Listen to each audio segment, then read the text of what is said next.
ઘણા ટાઈમથી આ ભાઈએ જે રજૂઆત કરી બધા જ વેપારી ખરેખર આની અંદર બહુ જ હેરાન થઈ રહ્યા છે. વર્ષોથી આ પ્રોબ્લેમ સોલ્વ થતો જ નથી. ઘણા કોર્પોરેટરો પણ સારા આવ્યા અને ગયા પણ ખરા, પણ એમનાથી પણ કેમ નથી થતું આ કંઈ ખબર પડતી નથી. તો હું એવું જાણવા માંગુ છું કેમ આ નિકાલ નથી થતો.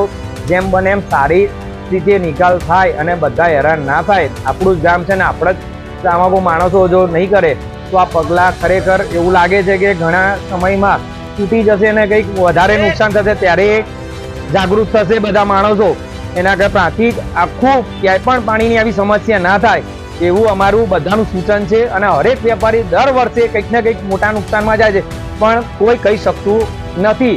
એથી કરીને અમારી એવી ભલામણ છે સારામાં સારું આ કાર્ય થાય અને જેમ બને એમ જલ્દીથી જલ્દી આનો સારો નિકાલ થાય એવી અમારી બધાની ઈચ્છા છે. મંદિરની અંદર તો ખરેખર કંઈ કહેવા જેવું પ્રશ્ન નથી. આખું ગામ જોવે છે પણ છતાંય આના જ પોઝિશન છે.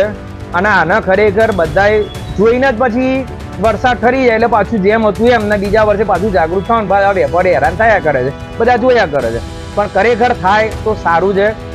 આપણે તો ઠીક છે પણ ભગવાનનું તો થોડું વિચારો કે આપણે જે મંદિરે જે દર્શન કરીએ છીએ ત્યાં જે ખરાબ પાણી અડ આપણા ઘરે જ્યાં ખરાબ પાણી આવતું આપણે